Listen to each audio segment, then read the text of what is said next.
नमस्कार बच्चों, स्वागत है आपका हमारे ट्रू फैक्ट चैनल पर। आज से आपको हम जो है क्लास 11th की मैथ एकदम बेसिक से पढ़ाने जा रहे हैं। और जो भी बच्चे अभी हाई स्कूल करके जो है अभी एग्जाम दिए हैं हाई स्कूल के और 11th में पहुंच रहे हैं, तो उन बच्चों के लिए जो है आज की क्लास है। और सभी बच्चे जो बच्चे मैथ लेना चाहते हैं और वो बच्चे जो है इस क्लास को देख सकते हैं।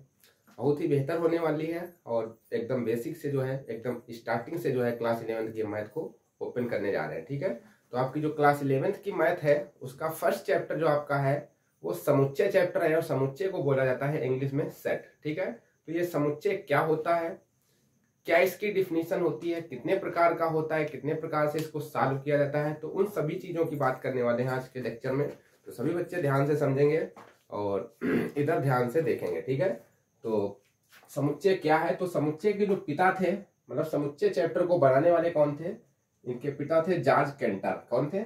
George canter. इन्होंने जो है सन 1845 से सन 1918 के बीच में इस चैप्टर को जो है बना के तैयार किया था। कौन थे?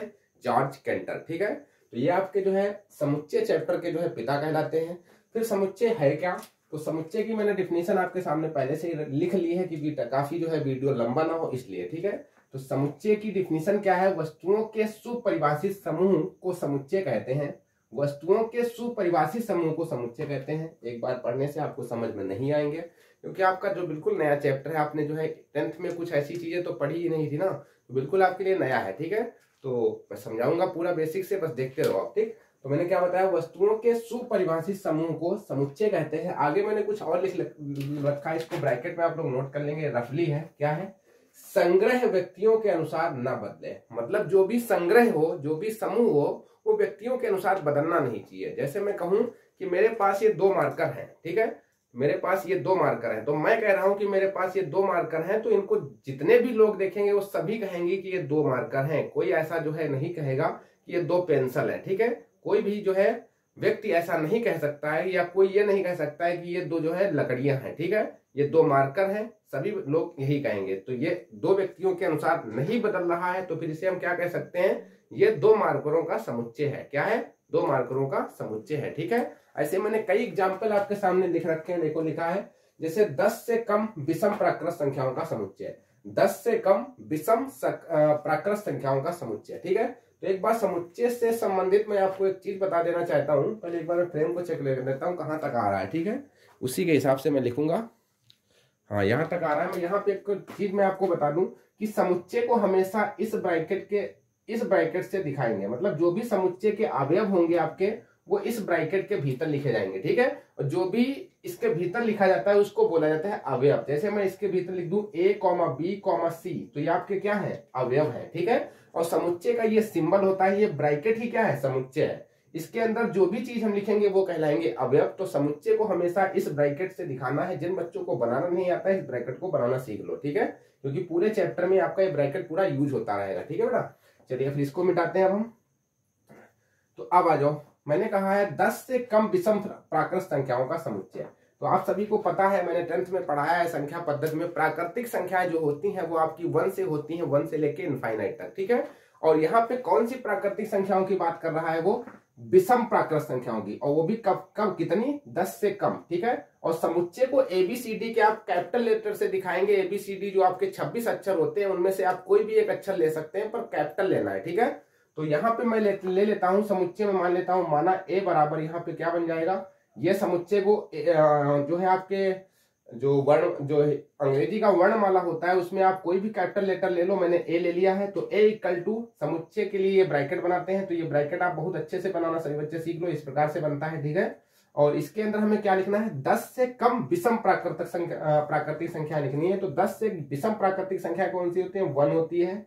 फिर अगली आपकी आएगी 3 के बाद कौन सी आएगी? 5 के बाद कौन सी आएगी? 7 के बाद में कौन सी आएगी? 9। ठीक है, तो यहाँ पे जो मैंने संख्याएं लिखी हैं 10 से कम प्राकृतिक संख्याएं, वो भी विषम, तो ये आपका कौन सा समुच्चय है? ये किसका समुच्चय है? ये विषम संख्याओं का समुच्चय है। ठीक है, अब ये मेरे अनुसार विषम संख्याओं का समुच्चय है, तो क्या आपके अनुसार नहीं है? सभी जितने भी लोग देखेंगे सभी लोग यही कहेंगे कि ये प्राकृतिक संख्याओं का समुच्चय है, पर कौन सी प्राकृतिक संख्या है? विषम, वो भी कितनी? 10 से कम। ठीक है, ये जो है किसी मेरे अनुसार अलग नहीं होगा, आपके अनुसार अलग नहीं होगा। इसको जितने भी व्यक्ति देखेंगे, चाहे विदेश का देखे, चाहे तुम्हारे देश का देखे, चाहे तुम्हारा गांव का देखे, सभी लोग यही कहेंगे, जो अच्छा खासा पढ़ा लिखा है, अनपढ़ को दिखाओगे तो उसको क्या पता, ठीक है। तो सभी कहेंगे कि ये क्या है, ये विषम संख्याओं का क्या है, आपको विषम प्राकृत संख्याओं का ये क्या है, समुच्चय है, और कितना है, 10 से कम संख्याओं का, ठीक है। तो यहाँ पे देखिए जो डिफिनीशन जो है सबके अनुसार सेम हो रही है, सबके अनुसार डिफिनीशन सेम है, तो फिर क्या कहलाएगा, ये समुच्चय कहलाएगा, ठीक है। कोई भी बात कही जाए वो सबके अनुसार अगर समान होगी तभी वो समुच्चय होगा। अगर मेरे अनुसार कुछ और है, आपके अनुसार कुछ और है, तो वो समुच्चय नहीं कहलाएगा, वो जो है फिर जो है वो फिर समुच्चय कहलाएगा ही नहीं, ठीक है। तो यहाँ पे अगर मैं आगे बढ़ूं नेक्स्ट पार्ट में, नेक्स्ट एग्जाम्पल मैंने लिखा है 5 सबसे अच्छे अभिनेता, ठीक है। 5 सबसे अच्छे अभिनेता कौन से होते हैं, मैं ऊपर का मिटा देता हूं ताकि मैं ऊपर जो है एग्जाम्पल दे देके आपको समझाता रहूं, ठीक है। 5 सबसे अच्छे अभिनेता आपके कौन होते हैं। मैं कह दूं कि मैं तो जो है सबसे अच्छे अभिनेता, जैसे मैं मान लेता हूँ अमिताभ बच्चन को मानता हूँ, या फिर आपके मिथुन चक्रवर्ती हो गए, बहुत सारे होते हैं जैसे। तो मेरे अनुसार जो है 5 अच्छे अभिनेता जो होंगे कुछ और होंगे। आपके अनुसार आप हो सकते हैं कि आप मानते हो अभी नए नए बहुत हीरो चले हुए हैं, जैसे साउथ इंडियन के बहुत हीरो। भाई मैं ज्यादा पिक्चर देखता हूँ तो मुझे पता है नहीं, ठीक है, खास ज्यादा। तो अभिनेता जो आपके अनुसार कुछ दूसरे अच्छे होंगे, मेरे अनुसार कुछ दूसरे अच्छे हैं, ठीक है। तो इसमें देखा जाए तो सबके अनुसार अभिनेता जो होंगे वो समान अच्छे नहीं होंगे, ठीक है। सबके अनुसार नहीं होंगे तो फिर आपका क्या होगा, समुच्चय नहीं होगा, ठीक है। तो ये फर्स्ट वाला आपका समुच्चय था, सेकंड वाला समुच्चय नहीं है, ठीक है बेटा। नेक्स्ट क्वेश्चन पे बढ़ते हैं, अंग्रेजी वर्णमाला के स्वरों का समुच्चय, ठीक है। अंग्रेजी वर्णमाला के स्वरों का समुच्चय। तो आपको पता होगा अंग्रेजी वर्णमाला में 5 स्वर होते हैं। कौन कौन से होते हैं, 5 स्वर होते हैं। इसको मैं बी कल्टू कह देता हूँ, ABCD का कोई भी अच्छा ले सकते हैं, ठीक है। तो अंग्रेजी वर्णमाला में आपके कितने स्वर होते हैं, सभी बच्चों को पता होगा, A I E O U, इतने ही स्वर तो होते हैं। तो जो ये 5 स्वर मैंने लिखे हैं, अगर मैंने 5 लिखे हैं तो क्या आप 10 लिख देंगे, भाई 5 ही स्वर होते हैं तो सबके अनुसार ये 5 होंगे, ये स्वर बदलने वाले नहीं है, ये सबके अनुसार ही 5 स्वर यही रहेंगे। कौन कौन से, A I E O U, ठीक है, सबके अनुसार है, तो फिर ये आपका क्या कहलाएगा, समुच्चय कहलाएगा। सबके अनुसार सेम बात होनी चाहिए, अगर बात बदल जाएगी तो फिर वो समुच्चय नहीं होगा, ठीक है। मेरे हिसाब से आप लोगों को समझ में आ रहा होगा, ठीक है। दुनिया के 3 सबसे प्यारे जानवर, दुनिया के 3 सबसे प्यारे जानवर, ठीक है। मुझे तो गाय सबसे प्यारी लगती है, हो सकता है आपको मैं कह दूं क्या बोलते हैं उसको, खरगोश अच्छा लगता हो, ठीक है ना। तो इसमें देखा जाए तो सबके अनुसार भाई सबसे अच्छे 3 प्यारे जानवर सबके अनुसार समान नहीं होंगे। किसी को कुत्ता अच्छा लगता है, डॉग जिसे बोलते हैं ना, तो इसमें जो है सबके अनुसार बात नहीं बनने वाली है। सबके अनुसार 3 जानवर अच्छे समान नहीं होंगे, तो ये भी आपका समुच्चय नहीं होगा, ठीक है। अगला आपका दे रखा है संख्या 12 के अभाज्य गुणनखंड। अगर संख्या 12 के मैं अभाज्य गुणनखंड करूं तो क्या आएंगे, तो अभाज्य गुणनखंड आप कर लीजिए इनके। 3 से इसको क्या 2 से पहले कट कर दो 6 आएगा, 2 से कट कर दो 3 आएगा, 3 से कट कर दो 1 आएगा, ठीक है। तो यहाँ पे देखे जाए तो फैक्टर इसके कितने आ रहे हैं, 2 × 2 × 3, ठीक है, ये फैक्टर आ रहे हैं। तो अगर इनका हम समुच्चय बनाए C = 2, तो यहाँ पे C = क्या बनेगा, इसके फैक्टर क्या आ रहे हैं, 2,2,3। और समुच्चय की एक खासियत होती है, कोई अंक अगर रिपीट हो रहा है, जैसे कोई अंक 5 है तो 5 जो है आपका 3 बार आ गया, 5 5 5, उसको 3 बार नहीं लिखेंगे, एक ही बार लिखेंगे, ठीक है। इन चीजों को मैं अभी बाद में बताऊंगा, अभी मैं जो समझा रहा हूं मैं समुच्चय सिखा रहा हूं कि आपको समुच्चय होते कौन से हैं, ठीक है। अभी इन चीजों को मैं आपको बाद में सिखा रहा हूँ, ठीक है। तो ये भी आपका समुच्चय कहलाएगा। क्यों कहलाएगा, क्योंकि 12 के जब मैं अभाज्य गुणनखंड ये हूं तो 3 2 2 2 3 आए हैं, तो मैंने अगर ये किए हैं 2 2 3, तो आप भी यही करेंगे। आप जो है ऐसा नहीं कि 5,3,4 कर दे, ठीक है ना, सबके अनुसार यही फैक्टर आएंगे, तो इसका मतलब ये वाला भी आपका क्या होगा, समुच्चय होगा, ठीक है। नेक्स्ट क्वेश्चन पे आ जाते हैं। नेक्स्ट क्वेश्चन आपका है x² = 9, ठीक है। तो x² = 9 है, अगर इसके हम x की वैल्यू यहां से फाइंड करें तो कितनी निकल के आएगी, स्क्वायर उधर जाएगा तो रूट के भीतर आपका आ जाएगा 9, ठीक है, और प्लस माइनस लगेगा। आप 11th में पहुंच गए, आप 10th में नहीं है भैया। जब भी स्क्वायर किसी संख्या के ऊपर ले जाए तो आगे प्लस माइनस लगाए, ठीक है। तो x = क्या आएगा, +-3 आ जाएगा। यहाँ पे देखा जाए तो x की वैल्यू प्लस में 3 आई है और x की वैल्यू माइनस में 3 आई है, तो मेरे अनुसार ये आई है, तो क्या आपके अनुसार प्लस की 4 आ जाएगी भैया, आपके अनुसार भी तो यही आएगी, ठीक है। तो ये भी आपका समुच्चय होगा, ठीक है। तो देखा जाए तो मैंने जितने भी यहाँ पे एग्जाम्पल लिखे थे उनमें आपके 2 समुच्चय नहीं है, 4 आपके समुच्चय हैं, ठीक है। मेरे हिसाब से अब आपको समुच्चय की डिफिनेशन और उदाहरण आप पहचान सकते हैं। अब समुच्चय को हल कितनी विधियों से किया जाता है तो उसको मैं लिख लेता हूं, उसको मैं बता देता हूं। मतलब समुच्चय का निरूपण यहाँ पे मैंने लिख के दिखाया है, मैं अब थोड़ा इसको अच्छे से लिखता हूं, ठीक है। इतना आपको समझ में आ गया होगा मेरे हिसाब से। तो इस चीज को मैं, सारी चीजों को मिटा के अब मैं समुच्चय का निरूपण आपको सिखा रहा हूं, ठीक है बेटा। अब आ जाओ समुच्चय के निरूपण पर। तो समुच्चय का निरूपण जो होता है वो दो विधियों से किया जाता है। देखो आपके सामने लिखा हुआ है समुच्चय का निरूपण। तो पहली विधि होती है रोस्टर विधि।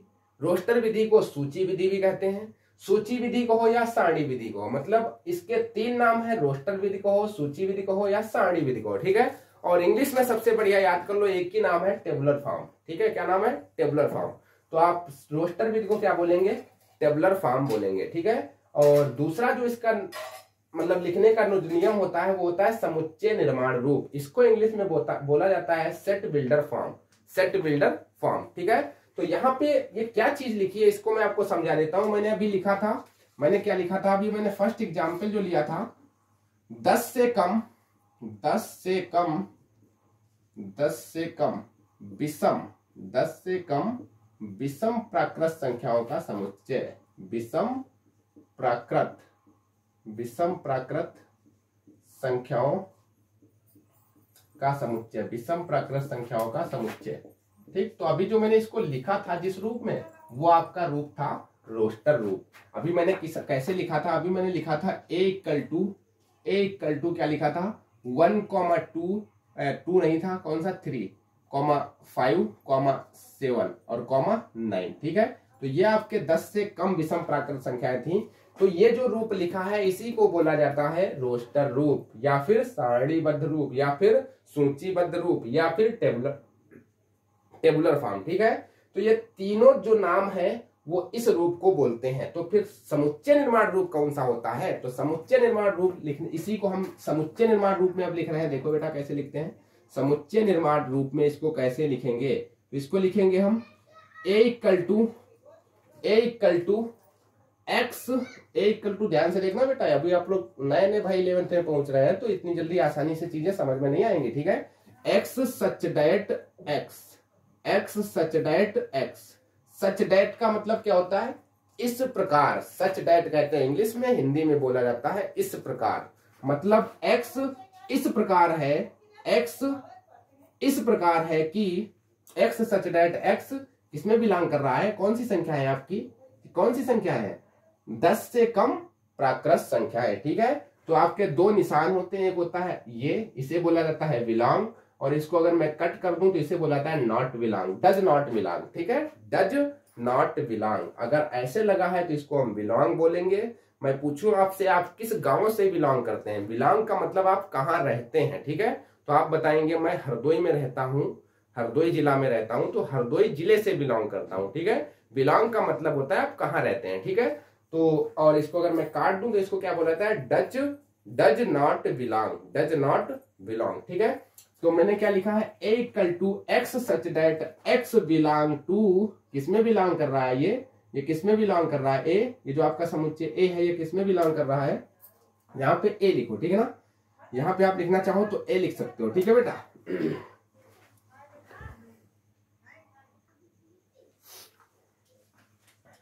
इसलिए बेटा मुझे कुछ चीजें बतानी थी, इसलिए मुझे जो है जहाँ पे हम थे उस चीज को छोड़ के पहले हम ये चीज बता देते हैं, फिर वहां पे चलते हैं, ठीक है। मैं आपको एग्जाम्पल बता रहा था, एग्जाम्पल बताने से पहले मुझे ये चीजें बताना आवश्यकता थी। अगर ये चीजें नहीं बताते तो फिर गड़बड़ होता, ठीक है। इसलिए मैंने पहले इसको बताना जरूरी समझा, इसलिए पहले लिख लिया। आप इसको पहले समझो। मैंने लिखा है रोस्टर रूप में समुच्चय के अवयवों की सूची बनाकर उन्हें मझले कोष्टक, ये वाला कोष्टक में कॉमा लगाकर, कॉमा लगाएंगे ये वाला लगाकर लिखा जाता है। मतलब जो रोस्टर रूप होता है उसमें आपके अवयव कैसे लिखे जाएंगे? कैसे लिखे जाएंगे अवयव? मझला ब्रैकेट बनाया जाएगा, मझला ब्रैकेट बनाया जाएगा। उसके अंदर जो भी अवयव लिखेंगे उनके अवयवों के बीच में जो है कॉमा लगाएंगे, ठीक है। तो इस प्रकार से लिखा जाता है। जैसे मैं यहाँ पे एक एग्जाम्पल आपको लिख के दिखा देता हूँ। यहाँ पे मैं मान लेता हूँ x इक्वल टू वही वाला लिए ले रहा हूँ, क्या बताया था? 10 से कम विषम प्राकृत संख्या है, 1, 3, 5, 7, 9, ठीक है। तो ये 10 से आपका क्या है? 10 से कम विषम प्राकृत संख्याओं का समुच्चय है। किस रूप में लिखा है? तो ये लिखा है आपका रोस्टर रूप में, ठीक है। किस रूप में लिखा है? रोस्टर रूप में। ऐसे अगर हम समुच्चय निर्माण रूप में लिखें तो समुच्चय निर्माण रूप में इसको कैसे लिखेंगे, ए इक्वल टू कैसे लिखेंगे, देखो पहले पढ़ लो क्या लिखा है। इस विधि में मझला कोष्टक होता है आपका ये, में अवयवों के लिए x या कोई और संकेत लिखकर उनका गुणधर्म लिखा जाता है। मतलब x लिखेंगे, उसके बाद जो भी गुणधर्म लग रहा होगा वो गुणधर्म लिखेंगे। तो यहाँ पे कौन सा गुणधर्म लग रहा है, ये 10 से आपकी कम विषम प्राकृत संख्या है, तो यही आपका क्या है, गुणधर्म है। ठीक है, तो इसको क्या लिखेंगे हम, x सच डायट x सच डायट, ये बिंदियां जो होती हैं दो, इनको बोला जाता है सच डायट। और सच डायट का मतलब होता है इस प्रकार, क्या होता है, इस प्रकार। x इस प्रकार है कि ये x किसमें बिलोंग करेगा, सभी कौन सी, विषम प्राकृत संख्याएं 10 से कम। ठीक है, तो आगे थ्योरी में लिख लेना है, ऑपरेशन मैंने क्या बोला इसमें लिखने के लिए, उनका गुणधर्म लिखा जाता है, तो वही गुणधर्म लिख देंगे। आगे क्या लिखेंगे, x सच डायट x, कॉमा लगाएंगे, 10 से कम विषम प्राकृत संख्याएं। ठीक है, इस प्रकार से लिखा जाता है रोस्टर रूप। ये आपका रोस्टर रूप है, ये आपका कौन सा सॉरी, ये आपका समुच्चय निर्माण रूप है ये वाला, और ये आपका है रोस्टर रूप है। ठीक है, फिर मैंने कुछ 2 फैक्ट नीचे लिख रखे हैं, इन फैक्ट को पढ़ लो, फिर उसके बाद में आपको मैं फिर से क्वेश्चन बताना चालू करूंगा। 2 फैक्ट मैंने नीचे लिखे हैं, क्या फैक्ट है 2, अवयवों की सूची में किसी भी अवयव की पुनरावृत्ति नहीं करते हैं। जैसे आपका अंक 2 2 2 3 4 बार आ गया, तो उसको 3 4 बार नहीं लिखेंगे, एक ही बार लिखेंगे। ठीक है, और फिर अगला लिखा है, अवयवों को किसी भी क्रम में लिखा जा सकता है। जैसे मैं कहूं, मैं लिखूं 3,2 या फिर 2,3, कोई भी क्रम लिखो, क्रम से कोई मतलब नहीं होता है। ठीक है बेटा, इसमें क्रम से कोई मतलब नहीं होता, a,b या b,a कुछ भी आप लिख सकते हो, क्रम से लेना देना नहीं है। ठीक है, तो इसका आप स्क्रीनशॉट ले लीजिए। ये बहुत बेसिक चीजें लिखी हुई हैं, इन्हीं बेसिक चीजों से आप जो है क्वेश्चंस को सॉल्व कर पाएंगे। ठीक है, तो अब मैं बताऊंगा क्वेश्चंस के बारे में। ठीक है, तो मैंने बताया था समुच्चय को 2 प्रकार से लिखा जाता है, एक तो समुच्चय निर्माण रूप और एक कौन सा, रोस्टर रूप। ठीक है, तो रोस्टर रूप को कैसे लिखा जाता है, इस प्रकार से, और समुच्चय निर्माण रूप को कैसे लिखा जाता है, इस प्रकार से। अब आते हैं फिर से हम क्वेश्चंस पर। ठीक है, तो ये हो चुका है आपका बेसिक थोड़ा, और अभी बेसिक तो बहुत काफी है, अभी जो है हमें समुच्चय के प्रकार पढ़ने पड़ेंगे, है ना, संबंध के प्रकार, अभी सब चीजें आगे आएंगी, मगर आप पहले बेसिक तो समझो भैया, है ना। चलिए, इतनी चीजें मेरे हिसाब से आपको समझ में आ गई होंगी। तो अब मैं आपको थोड़े क्वेश्चन और कराता हूँ, आप लोग पहचान के बताना ये समुच्चय है कि नहीं है। ठीक है, आप लोग समुच्चय पहचान के बताएंगे कि ये समुच्चय है कि नहीं है। पहला क्वेश्चन है, जे अक्षर से प्रारंभ होने वाले सभी महीनों का संग्रह। फर्स्ट क्वेश्चन आपका, ये एक्सरसाइज आपकी है एक्सरसाइज 1.1। ठीक है, एक्सरसाइज शुरुआत कर दी है, क्योंकि जो पहली एक्सरसाइज है मैंने जितना बेसिक बताया है उतने पर ही आधारित है, कोई समस्या नहीं आएगी, बहुत इजी एक्सरसाइज है। पहली एक्सरसाइज इतने बेसिक से आपकी हो जाएगी। ठीक है, तो पहला क्वेश्चन आपका दिया है, फर्स्ट क्वेश्चन इस एक्सरसाइज का, जे अक्षर से प्रारंभ होने वाले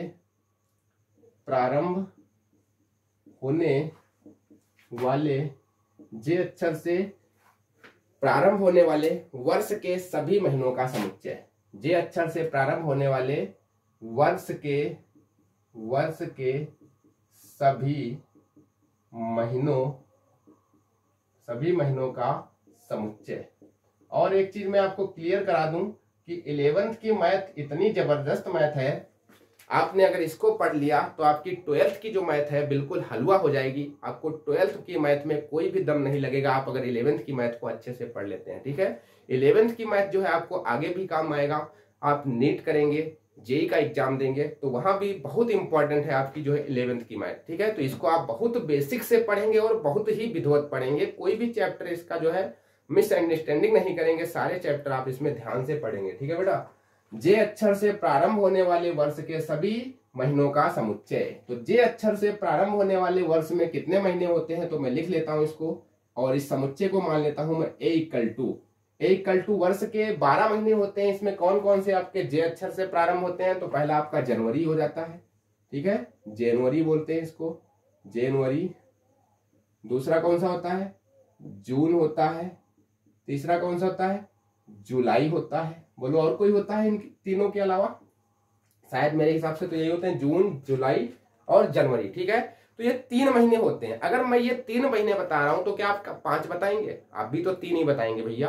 तो कह सकते हैं कि साल में 3 महीने ही सिर्फ जे अक्षर से प्रारंभ होते हैं, और बच्चा प्रत्येक बूढ़ा, प्रत्येक बच्चा यही 3 महीने बताएगा। ऐसा कोई भी जो है व्यक्ति नहीं होगा जो इन 3 महीनों के अलावा बताए कि जे अक्षर से कोई दूसरे महीने प्रारंभ होते हैं, ठीक है। तो ये आपका क्या कहलाएगा? ये समुच्चय कहलाएगा, ठीक है। ये क्या है? आपका समुच्चय है। इसमें यही पूछ रहा है कौन सा समुच्चय है, कौन से नहीं है। तो ये आपका समुच्चय है, ठीक है बेटा, समझ पाए?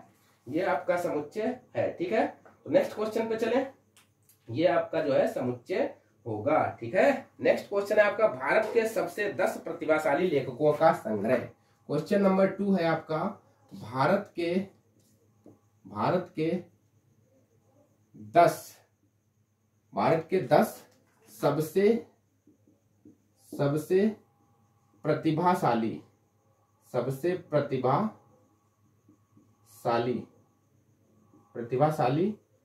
लेखकों का समुच्चय, ठीक। तो ये समुच्चय होगा कि नहीं होगा, इसको समझो। ये आपका समुच्चय होगा कि नहीं होगा? मैं बोल रहा हूं भारत के सबसे 10 प्रतिभाशाली लेखक। तो मैं तो तुलसीदास को मानता हूं, कबीर दास को मानता हूं, रहीम दास को मानता हूं, या फिर आपके हो गए एक हजारी प्रसाद द्विवेदी हो गए, जयशंकर प्रसाद हो गए मेरे अनुसार, और हरिवंश राय बच्चन हो गए, ठीक है। मैं इनको मानता हूं। हो सकता है आप किसी और को मानते हो, हो सकता है आपको नए वाले लेखकों को मानते हो, अच्छा, ठीक है। तो इसमें भैया सबके अनुसार एक ही सेम लेखक नहीं हो सकते हैं, सबके अनुसार सेम लेखक अच्छे नहीं होंगे। तो आपका ये समुच्चय नहीं कहलाएगा, ठीक है। ये आपका समुच्चय नहीं है, ठीक है बेटा। नेक्स्ट क्वेश्चन पे चले। विश्व के सर्वश्रेष्ठ 11 बल्लेबाजों का संग्रह। क्वेश्चन नंबर 3 है आपका, विश्व के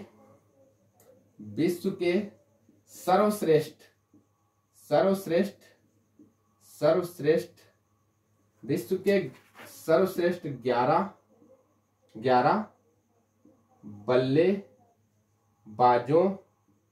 11 बल्लेबाजों का संग्रह। तो जो विश्व के 11 बल्लेबाज हैं, क्रिकेटर हैं जो आपके, वो कौन से भाई आपकी नजर में अच्छे हैं? हो सकता है आप सचिन तेंदुलकर को अच्छा मानते हो, विराट कोहली को अच्छा मानते हो, और आपके महेंद्र सिंह धोनी को मानते हो, या रोहित शर्मा को मानते हो सकता है आप विदेश में किसी विदेशी खिलाड़ी को अच्छा मानते हो। जैसे एक हो गया आपका वाटसन, अच्छा खेलता था, अब तो संन्यास ले लिया उसने। और अभी जो है कई अच्छे हैं भाई, डिविलियर्स हो गया, साउथ अफ्रीका का है, वाटसन ऑस्ट्रेलिया का है, ठीक है।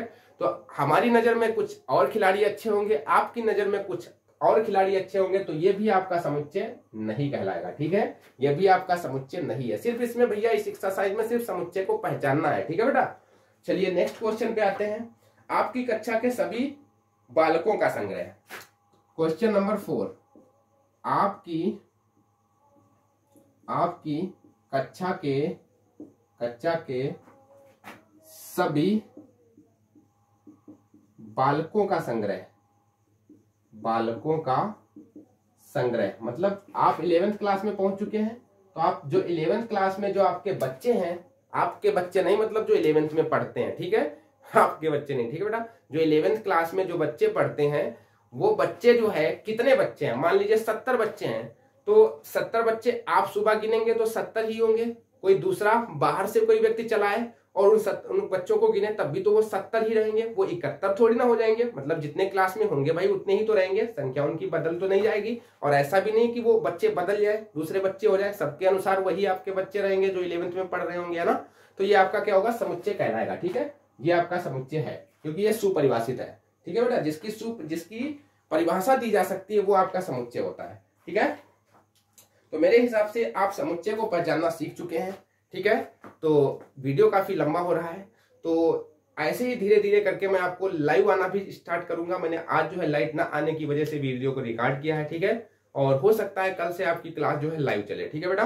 तो नमस्कार बच्चों, और आज की क्लास को मैं यहीं पे एंड कर रहा हूँ। अभी आपकी एक्सरसाइज हुई नहीं है, अभी मैं और चीजों को समझाऊंगा और बेसिक बताऊंगा, फिर मैं एक्सरसाइज को सॉल्व कराऊंगा, ठीक है। जितना मैंने आज बेसिक पढ़ाया उस पर मैंने क्वेश्चंस को सॉल्व करा दिया, ठीक है बेटा। और आप लोग कमेंट करके बताना कि वीडियो कैसा लगा, क्या चीजें समझ में आई कि नहीं आई। और अगर चीजें समझ में आ रही हैं तो सभी बच्चे जो है अभी जो हाई स्कूल पास किए हैं आप लोग मैथ ही लेना, क्योंकि मैथ से ही आप आगे बढ़ सकते हैं। ऐसा नहीं है, बहुत बच्चे डर जाते हैं कि मैं मैथ नहीं लूंगा, तो मैथ नहीं लेंगे तो भैया आपको फिजिक्स और केमिस्ट्री में भी कष्ट झेलना पड़ेगा, ठीक है। फिजिक्स केमिस्ट्री भी समझ में नहीं आएगी, ठीक है। तो सभी लोग जो है सोच विचार करके ही आप सब्जेक्ट चुनना, ऐसा मत करना कि अंधाधुंध जो है जो सब्जेक्ट ले लेना, ठीक है बेटा।